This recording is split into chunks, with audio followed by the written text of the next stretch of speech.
Oliver was an average teen. He would stay up late, hang out with friends, and go out to drink every now and then. It was all fun and games until he eventually got tired of doing nothing.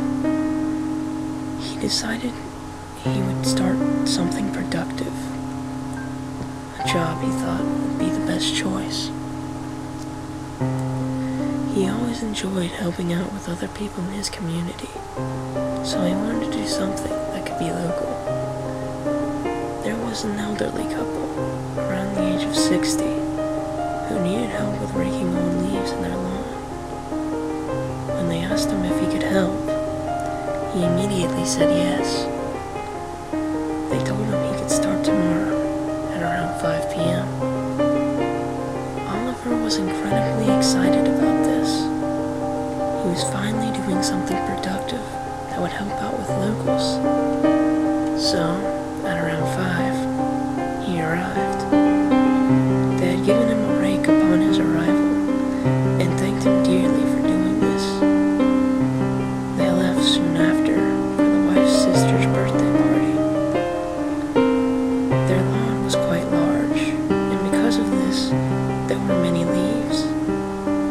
He had a garbage bag with him in which he would collect the leaves. At around half an hour into raking the leaves, he noticed something at the far end of their lawn. The Scarecrow. He didn't mind it at first, but as he got closer, he felt uneasy. It didn't look like an ordinary Scarecrow. It had a leather jacket on, torn up jeans, and shoes, but no hat. It looked incredibly realistic, and he would have gotten rid of it.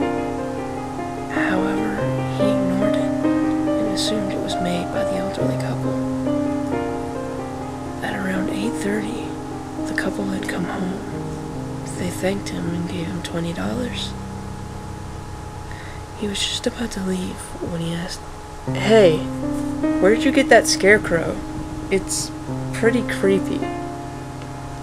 They looked at him, puzzled. Then the man said, "We don't own a Scarecrow."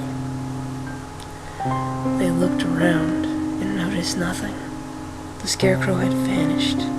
This made Oliver's stomach churn, but he shook it off. They thanked him, said goodbye, and went inside. 2 days later, he was asked to work again. He went at the same time and began raking. That's when he noticed the Scarecrow again. But this time, it was different. It was incredibly closer to the house, and it formed a large grin across his face. Luckily, there weren't any leaves next to it, so Oliver didn't need to go over. At 6, he was done, so they thanked him again.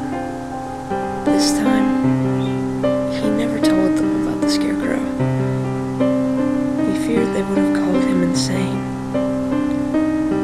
The next day, Oliver was walking home from school.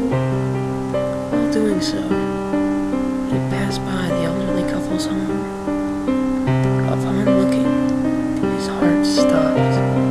At least 2 cop cars were present, and 1 ambulance. There was caution tape all around, and he could see stretchers being carried out with bodies covered in a white blanket. He ran up to an officer and asked what had happened. He was told that the couple was brutally murdered and mutilated last night, and asked him if he had noticed anything strange. Oliver was speechless. His voice trembled as he told them about raking leaves and described the Scarecrow. They all looked at him as he mentioned the black leather jacket that it was wearing. One officer came over with the exact same jacket in his hands. The officer asked Oliver if that was the jacket it was wearing, in which he answered yes.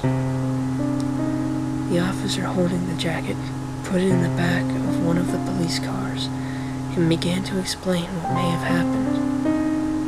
As it turns out, there was a serial killer on the loose. He would go to small local towns and do his tasks. He was spotted a few times wearing a leather jacket. Now that he had left it, they could now find out who he was. They thanked Oliver for explaining what he had experienced, and he walked back home. When Oliver arrived home, he found a note on his bedroom door. His parents were gone out for the weekend, and had left him some food and money for him. They would be back Sunday. Oliver never left the house that day. He left all the windows and doors locked. He would only have a friend or two over instead of going outside. He invited over his cousin, Sasha. They hung out for the day, but he never mentioned the Scarecrow. At around 10:30, she left to go home. Oliver watched movies and played video games for the rest of the night until around 1:30, in which he fell asleep. He was too tired to walk upstairs to his bedroom, so he slept on the couch in the living room. At 4 in the morning, he woke up to the wind coming in from one of the windows in his living room. His heart pounded as he remembered locking it. He went over and opened the curtains. It had been broken open sometime that night. He froze for a minute. All he could think of was that Scarecrow and its creepy grin. Suddenly, he heard scratching. At the corner of the room was the Scarecrow. It was on its feet, staring at him with the same grin it had before.